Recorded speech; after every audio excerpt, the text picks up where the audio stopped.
नमस्कार, हिमाचल समाचार में आपका स्वागत है। आज के मुख्य समाचार। मुख्यमंत्री ने कहा, प्रदेश पर्यटकों के आवागमन के लिए पूर्णतः सुरक्षित। मुख्यमंत्री ने सुजानपुर विधानसभा क्षेत्र में आपदा प्रभावित क्षेत्रों का किया दौरा। मुख्यमंत्री ने 5 करोड़ की सहायता राशि के लिए ओडिशा सरकार का किया आभार व्यक्त। मुख्यमंत्री ने आलमपुर में श्री लक्ष्मी नारायण मंदिर में नवाया शीश, प्रदेशवासियों को दी जन्माष्टमी की शुभकामनाएं।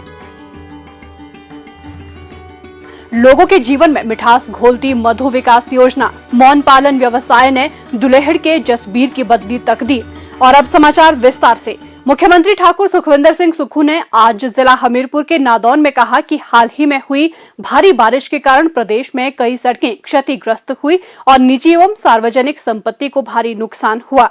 मुख्यमंत्री ने स्थानीय निवासियों और पर्यटकों को आश्वस्त करते हुए कहा कि प्रदेश सरकार के दृढ़ एवं त्वरित प्रयासों के फलस्वरूप राज्य में सड़कों को काफी हद तक बहाल कर दिया गया है तथा प्रदेश में आगंतुकों के लिए सुरक्षित आवागमन सुनिश्चित किया गया है। मुख्यमंत्री ने कहा कि ये राज्य की अब तक की सबसे भीषण त्रासदी थी, लेकिन अब राज्य में हालात सामान्य हो रहे हैं। नादौन में मीडिया कर्मियों से बातचीत करते हुए मुख्यमंत्री ने कहा कि हिमाचल प्रदेश पर्यटकों के लिए सुरक्षित है और पर्यटक अब चंबा, कांगड़ा, शिमला और अन्य जिलों के भ्रमण पर आ सकते हैं। मुख्यमंत्री ठाकुर सुखविंदर सिंह सुक्खू ने मंगलवार हमीरपुर जिला के सुजानपुर विधानसभा क्षेत्र के अंतर्गत विभिन्न क्षेत्रों में बारिश और भूस्खलन के कारण हुए नुकसान का निरीक्षण किया और राहत एवं पुनर्वास कार्यों के बारे में जानकारी ली। ऊटपुर और कक्कड़ सहित अन्य स्थानों पर हुई भारी तबाही से प्रभावित क्षेत्रों को मुख्यमंत्री ने आपदा प्रभावित क्षेत्र घोषित करने के जिला प्रशासन को निर्देश दिए। मुख्यमंत्री ने प्रभावित परिवारों से बात कर उन्हें हर संभव सहायता प्रदान करने का आश्वासन दिया और कहा कि राज्य सरकार प्रत्येक प्रभावित के साथ है। प्रदेश सरकार अपने संसाधनों से एक एक पैसा जोड़कर सभी प्रभावितों की मदद करेगी। राज्य सरकार ने भारी बारिश के कारण हुई तबाही के दृष्टिगत प्रदेश के लिए एक विशेष राहत पैकेज की घोषणा की है, जिसमें प्रभावितों की सहायता के लिए 10 गुना तक बढ़ा हुआ मुआवजा प्रदान करने का प्रावधान किया गया है। मुख्यमंत्री ने कहा कि पूर्व में पक्के मकान को आंशिक क्षति पर 12,500 रुपए और कच्चे घर को आंशिक क्षति होने पर 10,000 रुपए की राहत राशि दी जाती थी, लेकिन प्राकृतिक आपदा के कारण हुए नुकसान को देखते हुए सरकार ने इसे बढ़ाकर 1 लाख रुपए कर दिया है। उन्होंने कहा कि पहले दुकानों और ढाबों को हुए नुकसान के मुआवजे के रूप में सामान के बदले केवल 10,000 रुपए की आंशिक आर्थिक सहायता मिलती थी, जिसे अब राज्य सरकार ने 10 गुना बढ़ाकर 1 लाख रुपए कर दिया है।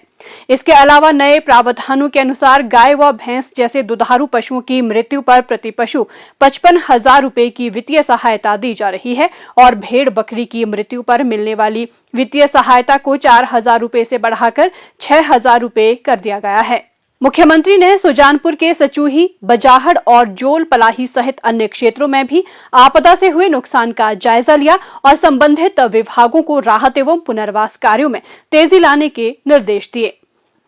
ओडिशा सरकार ने आपदा राहत कोष 2023 के लिए हिमाचल प्रदेश को 5 करोड़ रुपए की सहायता राशि प्रदान की है।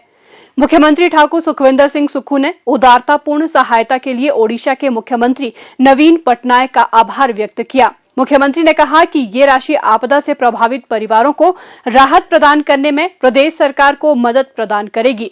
मुख्यमंत्री ने आम लोगों से आपदा राहत कोष में उदारतापूर्वक योगदान का आग्रह करते हुए कहा कि प्राकृतिक आपदा से प्रभावितों को सहयोग और सहायता सुनिश्चित करने के लिए देश भर के लोगों के सामूहिक प्रयास और योगदान सराहनीय है।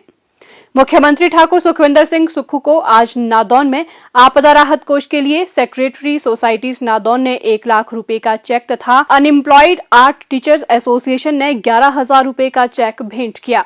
मुख्यमंत्री ने मानवता की सेवा के लिए किए गए दान के लिए दानी सज्जनों का आभार व्यक्त करते हुए कहा कि ये राशि आपदा की घड़ी में पीड़ित जनों के लिए मददगार साबित होगी। मुख्यमंत्री ठाकुर सुखविंदर सिंह सुक्खू ने आज जन्माष्टमी के पावन अवसर पर कांगड़ा जिला स्थित आलमपुर में श्री लक्ष्मी नारायण मंदिर में शीश नवाया और प्रदेश की समृद्धि एवं खुशहाली की कामना की। उन्होंने शोभा यात्रा में भाग लिया और इस पावन अवसर पर प्रदेशवासियों को शुभकामनाएं दी। राज्य सरकार की योजनाएं स्वरोजगार को बढ़ावा देने के साथ साथ कमाई का अच्छा जरिया बन रही हैं। प्रदेश सरकार की मदद व अपनी मेहनत से किसान इन योजनाओं से लाभान्वित हो रहे हैं तथा अपने परिवार का बेहतर ढंग से भरण पोषण कर रहे हैं।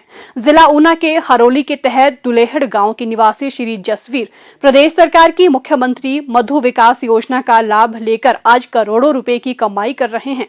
मौन पालन पुश्तैनी व्यवसाय होने के कारण उन्होंने जमा 2 की पढ़ाई करने के उपरांत इसी व्यवसाय को स्वरोजगार के रूप में चुना। आज वे गांव के अन्य लोगों को भी इस व्यवसाय से जोड़कर रोजगार उपलब्ध करवा रहे हैं। श्री जसवीर द्वारा 70 मधुमक्खी बक्सों से शुरू किया गया व्यवसाय अब लगभग 550 बक्सों तक पहुंच चुका है। एक वर्ष में वे लगभग 50 टन शहद का उत्पादन कर रहे हैं।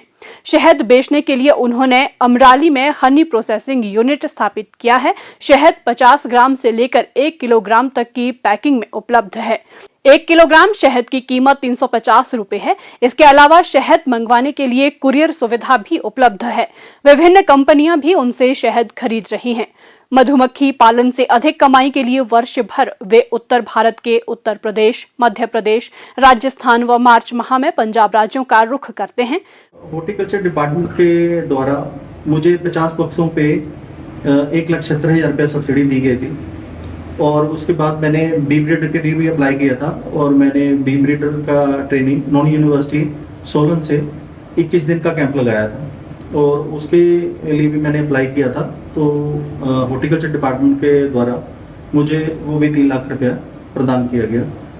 अभी मैंने हनी प्रोसेसिंग यूनिट लगाया है तो उसके लिए भी मैंने अपने डॉक्यूमेंट सबमिट किए हुए हैं जो मतलब 10 लाख रुपए के का मतलब है यूनिट और इसमें 5 लाख रुपया सब्सिडी जो गवर्नमेंट के द्वारा मुझे दी जानी है। हनी का मतलब ईयरली अगर देखा जाए तो 1 CR के करीब टर्नओवर हो जाता है और मेरे इस व्यवसाय के कारण अप्रत्यक्ष रूप से मैंने और कई लोगों को काम मिला हुआ है। जैसे गाड़ी वाले हैं, कहीं से शहद हनी लेके आना है, छोड़ना है, वो गाड़ी वाले भी मेरे साथ जुड़े हुए हैं।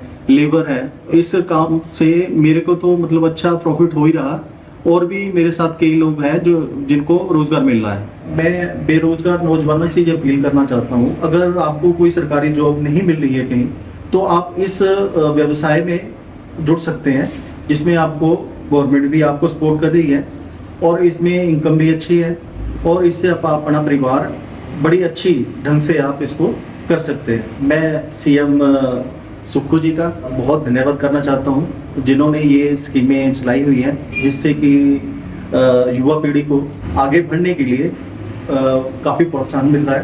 तो इसके लिए मैं सरकार का बहुत बहुत आभारी हूँ। मुख्यमंत्री मधु विकास योजना के प्रत्येक चरण में बागवानों व किसानों को सब्सिडी की सुविधा प्रदान की जा रही है। मुख्यमंत्री मधु विकास योजना का उद्देश्य किसानों को राज्य में उत्पादों और मधुमक्खी पालन के लिए प्रोत्साहित करना है। इस योजना के तहत मधुमक्खियों के 50 बक्सों के लिए 80% सब्सिडी विभाग के माध्यम से दी जाती है। मधुमक्खी पालन ऋण योजना के तहत मधुमक्खी पालन करने वाले लाभार्थी को सभी जरूरी सामग्री उपकरणों पर एक सेट प्रति लाभार्थी 20,000 रुपए प्रति इकाई की लागत पर 80% अर्थात 16,000 रुपए की सब्सिडी प्रदान की जाती है। बागवान व किसान बी ब्रीडर की 300 मधुमक्खियों के बॉक्स तैयार करता है तो सरकार द्वारा 3 लाख रुपए की उपदान राशि दी जाती है। एक राज्य से दूसरे राज्य में मधुमक्खियों के बक्सों को माइग्रेट करने के लिए किसान व बागवान को साल में एक बार 10,000 रुपए की ग्रांट प्रदान की जाती है। दीवारों पर एपिक्स सेराना नामक मधुमक्खी के छत्ते लगाने के लिए किसानों व बागवानों को प्रति दीवार 1,000 रुपए की ग्रांट मिलती है। किसानों व बागवानों द्वारा अधिकतम 50 लाख रुपए तक का बी कीपिंग प्रोसेसिंग यूनिट स्थापित करने पर 25 लाख रुपए या न्यूनतम किसी भी बी कीपिंग यूनिट लागत की 50% राशि उपदान के रूप में दी जाती है। प्रदेश सरकार की कल्याणकारी योजनाओं का लाभ उठाकर किसान व बागवान सफलता की नई इबारत लिख रहे हैं। प्रगतिशील किसान जसवीर अन्यों के लिए प्रेरणा का स्रोत हैं और युवाओं को स्वरोजगार की राह पर आगे बढ़ने के लिए प्रेरित कर रहे हैं। हिमाचल समाचार देखने के लिए सब्सक्राइब करें यूट्यूब चैनल हिमाचल समाचार, फॉलो करें ट्विटर @DPRHP, लाइक करें Facebook page information and public relations department Himachal Pradesh, follow करें इंस्टाग्राम @DIPR हिमाचल, विजिट करें वेबसाइट www.himachalpr.gov.in। इस अंक में इतना ही। कल फिर होगी मुलाकात। दीजिए इजाजत। नमस्कार।